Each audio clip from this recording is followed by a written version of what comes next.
Jamaica. Make we do the right thing. Make we live good today for a better tomorrow. Talk it out. Don't fight it out. The time by the Ministry of National Security is 6:30.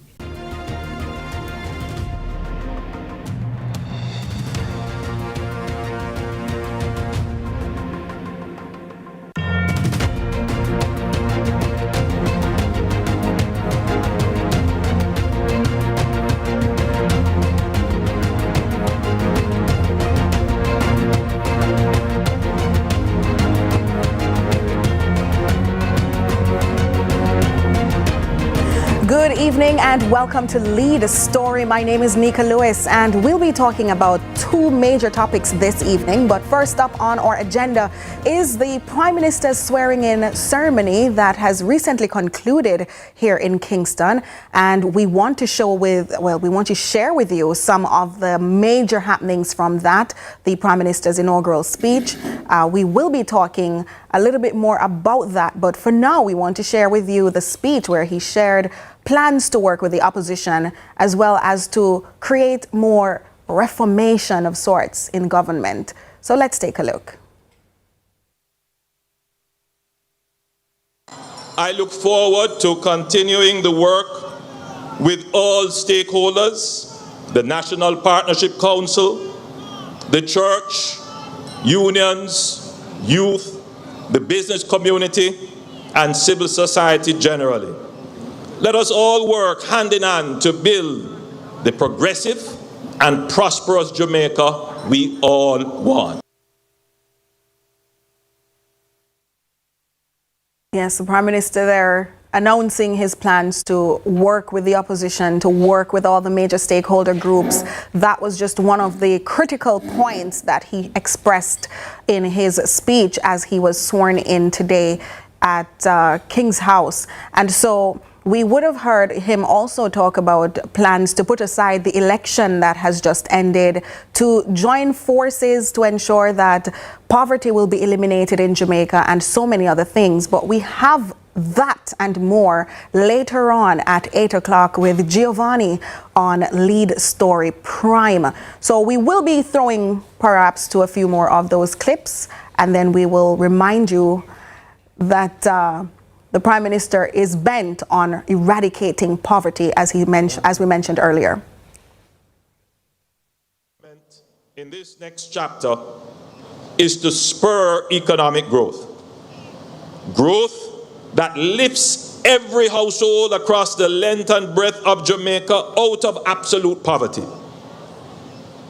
Sustained economic growth will end absolute poverty in Jamaica. We can and we will end absolute poverty. There you have it, the Prime Minister, Dr. Andrew Holness, declaring that it's possible to end poverty. But he's not forgetting the big C in the room, and that's crime, and topping that off with a V, violence. Let's hear what he had to say.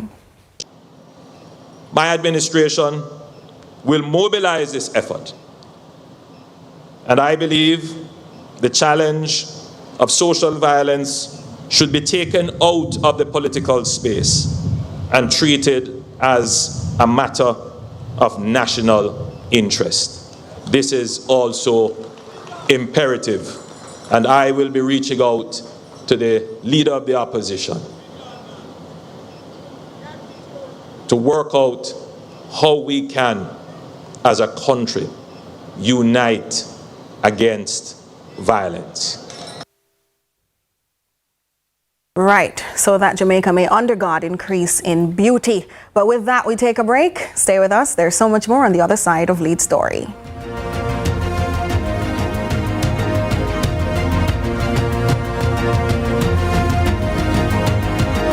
Delve deep into the issues. We'll take you beneath the surface. Greetings and salutations. My name is Orville Higgins, and it's another edition of Fan Central. Talking to the people at the heart of the top sporting stories. Hear from your favorite sportsmen and women and the administrators who work tirelessly to make it all happen. It's a live sports talk. I've written an entire article. Yes. looking at all the major issues every Tuesday at 9 p.m. It's Fan Central.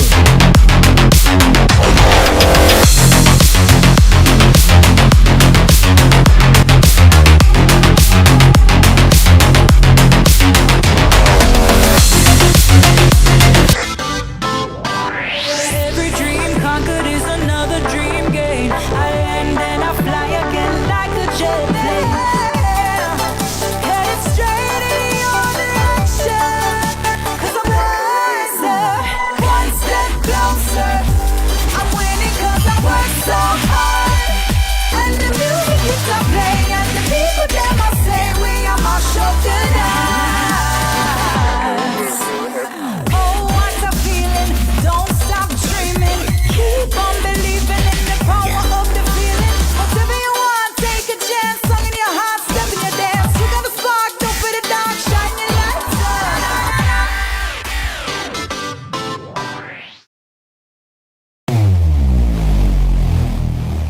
Where it all begins. The quest to become great. Inspired by those who went before them, these four boys dream of playing in the ISSA schoolboy football competitions. Will you score this for Casey? Will you score? It's a shot, it's a goal! And it's a shot, and it's a goal! And Casey has won the Manning Cup, and they will play Clarendon College in the Olivia Shield.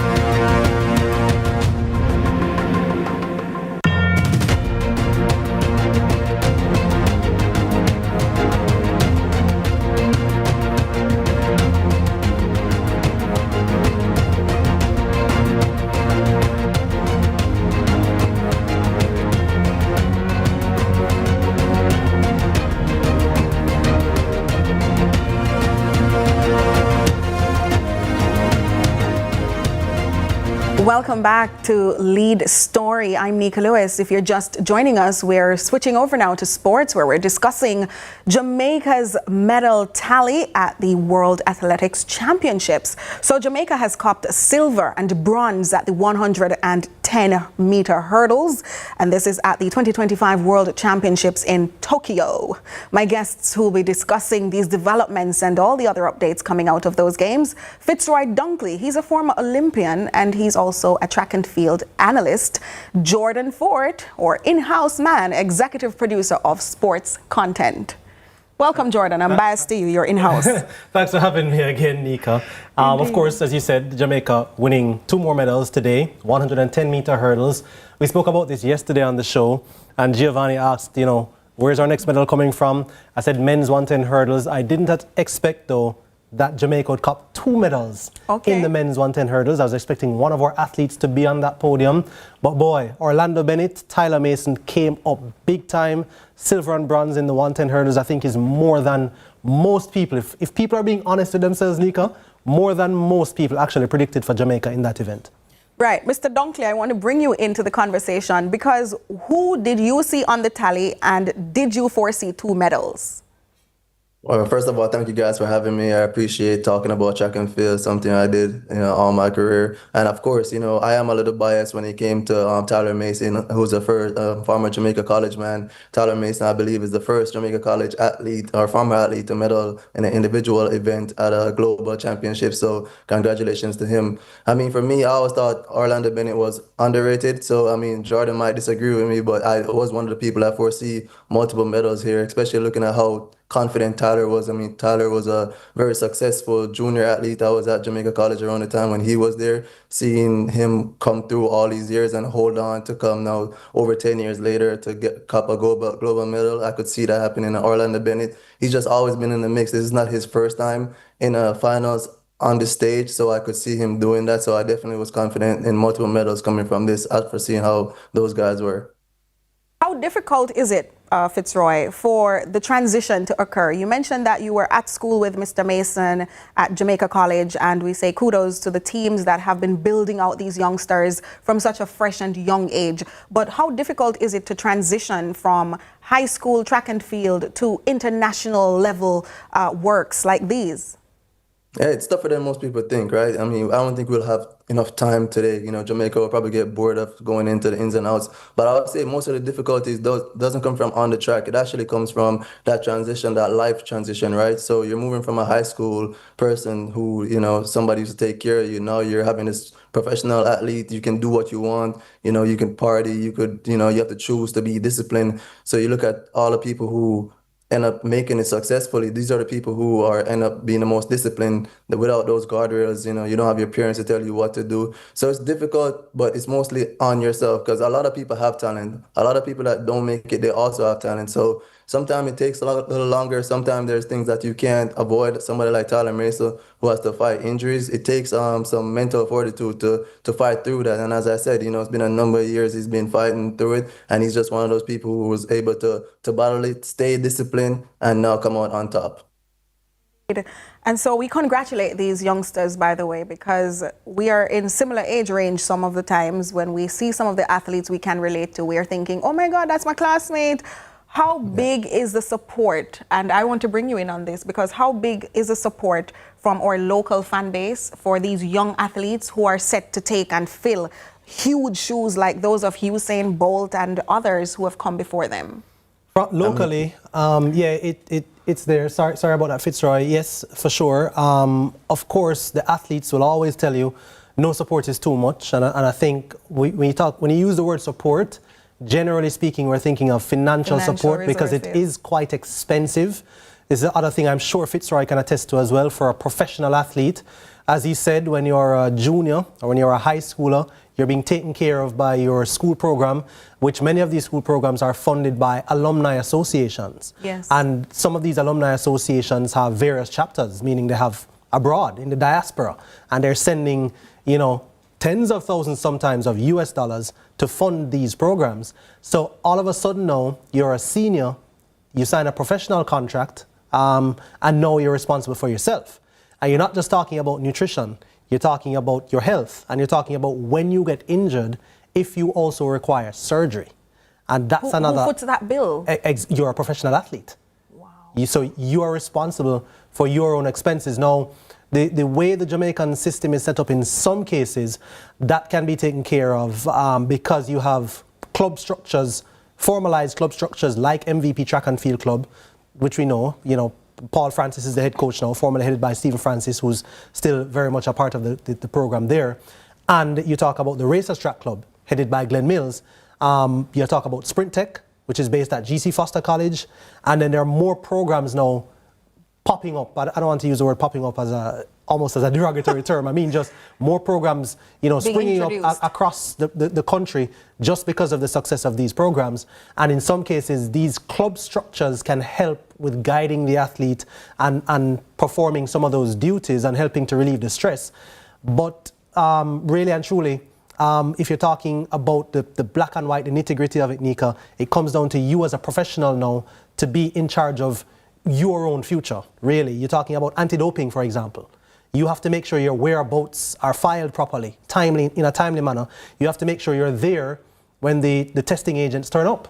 I want to bring in Mr. Dunkley because he must have lived some of this reality. What would you say were some of your experiences in this regard? I mean, when you're taking that step from myself, it was different because I went to college, I went to LSU. So after LSU, now you're taking that step into the professional realm, right? And when a shoe company comes to you now, you have to be educated enough to know that, okay, you have to protect yourself up front by negotiating your contract with some of these protections. So when you talk about injuries, right, you don't just lose your contract once you have an injury. Some contract has clause that says, hey, you have to run 10 races per year to get your full payment. So you have to now negotiate to say, hey, if I have a documented injury that I can prove here, then we can make sure that this clause doesn't affect me because there's some things, there's other stipends that you can put in your contract also, like a coaching stipend, like your shoe company pays your coaches so that doesn't come out of your contract, and also just other protections. So you protect yourself up front. So all the things that Jordan was listing were very important in terms of the anti-doping whereabouts. You have to do that. But part of being an athlete is focusing on being an athlete, and that's where your team comes in. You want to make sure that you have a reliable agent that will come and take care of all the small things so that you can focus on running fast or jumping high or throwing far. So it's a combination of protecting yourself, making sure everything legally is correct in your contract, that you can protect yourself, and having that good team around you that's going to do all the little things for you, that's going to take care of your wearables, take care of your situation, and then you can focus on just going out there and running fast, having that good coach, good teammates also, as Jordan pointed out again, having that team structure. Track and field is funny that way, where it's an individual sport, but you rarely see people train by themselves because, you know, having those individuals around you. I'm going to have to take this one from you, though, Fitzroy, because I'm up on a time signal. So hold that thought. We'll be right back.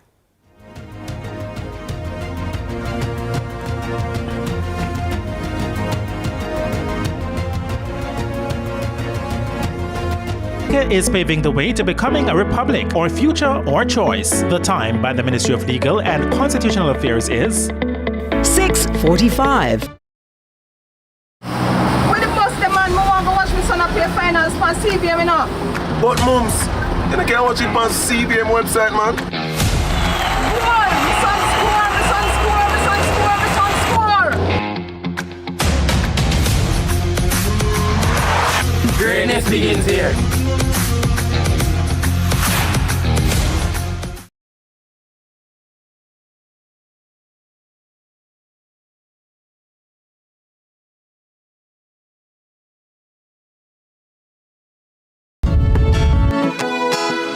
Peace for Jamaica. Yeah. Yo, what are you?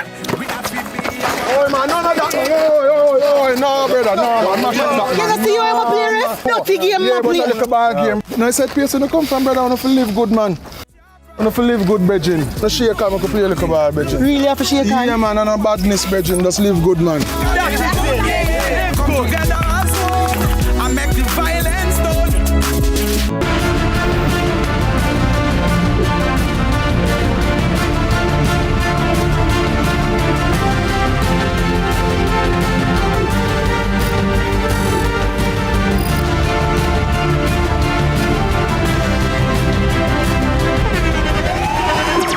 The internationally acclaimed On Stage with Winford Williams. At a new time, Saturdays at 8 p.m. on CVM TV. So much more than entertainment.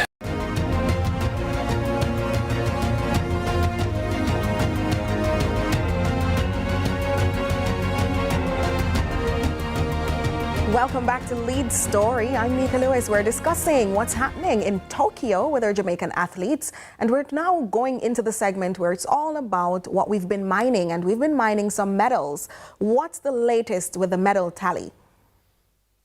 All right, there you have it. My guests are going to dissect this.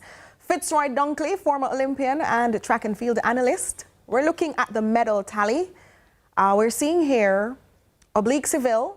Which school did he attend, Jordan? Calabar High School for a year, Homewood Technical prior to Calabar High School. He mined gold, and I'm sure Calabar is milking every moment of it because they've been posting up all the videos. I've been seeing them. Orlando Bennett, he did 110 meters hurdles, and we were talking about them earlier. He mined silver. Which school did he attend? Calabar. Again, another Calabar. So Kishane Thompson, 100 meters, silver.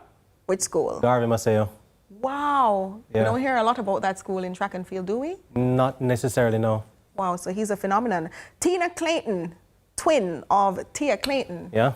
Edwin Allen, Okay. silver in the 100 meters in a personal best. And as Fitzroy said, Tyler Mason, Jamaica College. Yes. Interesting that you should bring that up as well, Nika, because obviously 5 medals for Jamaica now, 1 gold, 3 silver and a bronze. Yes. But there has been, and Fitzroy can also speak to this as well, you know, some concerns sometimes about athletes attending the bigger programs, the Calabars, the KCs, Yes. the Jamaica colleges, about their transition. Because generally speaking, they will star up champs and then you don't hear or see them again at the senior level. And that's a general phenomenon because only a small percentage of who actually stars at champs will actually become a star on the global stage. And that's not just a Jamaican thing. If you look at junior standouts as well, it's a small percentage of people who are junior standouts who will make it to the senior stage and be senior standouts as well. But the fact that we're seeing Orlando Bennett, Calabar, Oblique Civil only went to Calabar for a short time. No, just say Calabar because they own him. But the transition being made very quickly by Oblique Civil. He was at the Olympic Games in 2021 as a 20-year-old. And now, I mean, it's his first medal. Yeah. His first medal is gold, but he's still only 24. So he made it so young. So the transition is being made. You talked about Tyler Mason, which I think is a fantastic story, Fitzroy, because Tyler is not one of those who burst onto the senior scene at 20 or 21. He's an athlete who is a testament to sticking to it and being consistent over the years and now finally reaping the rewards. So several stories. We're looking at the medals and the names, but there are so many stories behind those medals, and that's what makes it so intriguing. And let's look at the tally again. We've managed to attain 1 gold, 3 silver, and 1 bronze. Do we foresee this tally increasing by how much and by whom? Let me take Fitzroy first. Fitzroy. I'll jump in there. I'll be the first to say I'm not a big fan of predictions, because usually predictions is just like I'm telling other athletes that they can't do it. And, you know, as a former athlete, the last thing I want to do is doubt somebody. I like people coming in and shocking me. I mean, I know we got a few medals last year. Like, none of us saw Roger Stoner coming in last year and getting a gold medal. So, you know, if I predicted no medals for the discus, then I would have missed out on that one. But what I would say is that we've had a lot of good performances. I think one thing that's missed at championships, and I would love for Jamaican fans to know it more, is that making it to the semis is a big deal.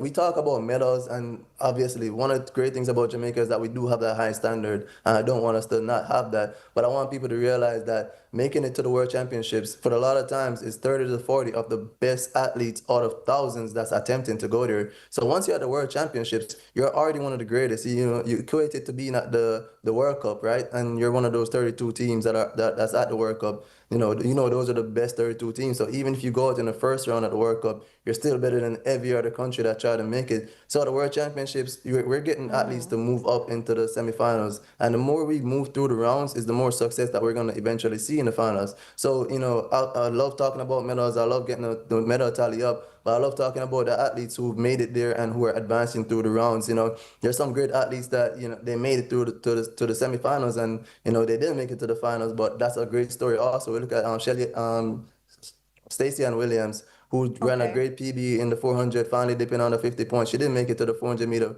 finals, but I think she had a great story. I think she's going to be somebody who we can always look up to.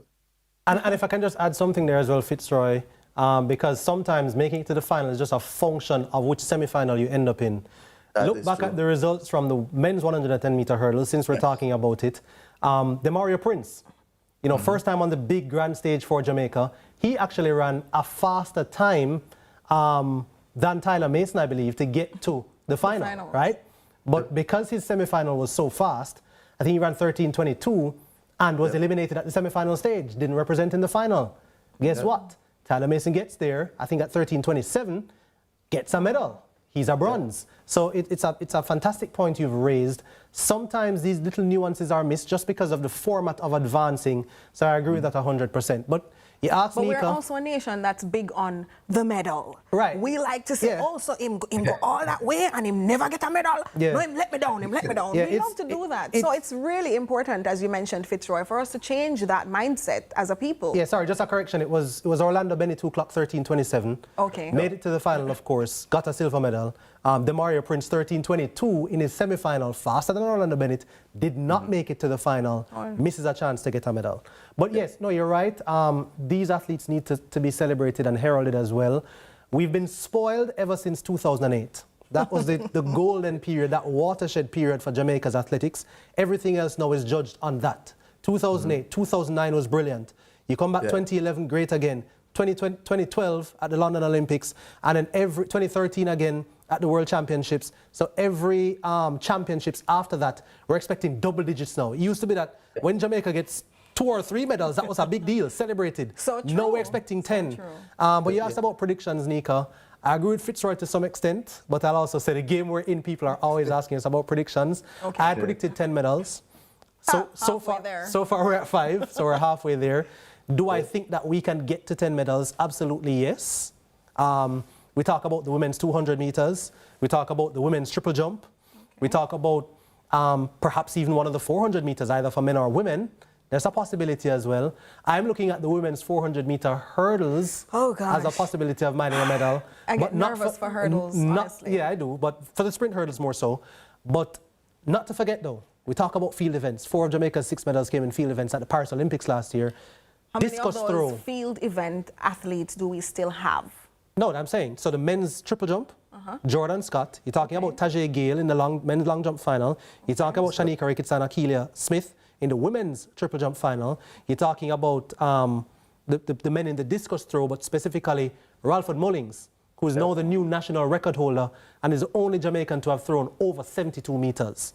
He broke Frederick Dacre's national record. I remember Frederick Dacres won silver at the World Championships in 2019. So there's still a lot of field event medals that Jamaica is in line to with a realistic chance. Not just having people there, but with a realistic chance of some of those turning into medals. Well, Fitzroy, Dunkley, final thoughts before we go, just to share some supportive advice or whatever to the parents or those who have worked with these teams and the athletes who are going to be performing for the rest of the events. Yeah, I mean, once again, thank you guys for having me. I appreciate having a conversation and talking to the Jamaican fans and just getting my thoughts out there. But, you know, to the athletes, keep training hard. Keep doing all the right things. You've made it this far. You're one of the best athletes in the world. I know how hard the training is. I know it's tough. I mean, one day CVM should host an event where fans come out there and do 1 day of training. The athletes train. And I think the support will go even more through the roof. I know the Jamaican support is one of the best in the world. We've seen it in the stadium. I want Jamaican fans to really understand what the athletes go through. I want the athletes to know that they're appreciated. As somebody who creates content and shares it about Jamaican athletes, the support is through the roof and people love what they're doing. Even if you didn't get a medal, even if you didn't make it through any of the rounds, just getting there is really big and we appreciate it. All right, your 30 seconds now, Jordan. Yeah, fantastic performances to all the Jamaican athletes who have competed so far. And of course, we're expecting more great things. You talk about predictions. Obviously, the relays to come, Jamaicans love the relays. And we talk about track and field being a team sport. They all train together, then they compete individually. The relay is the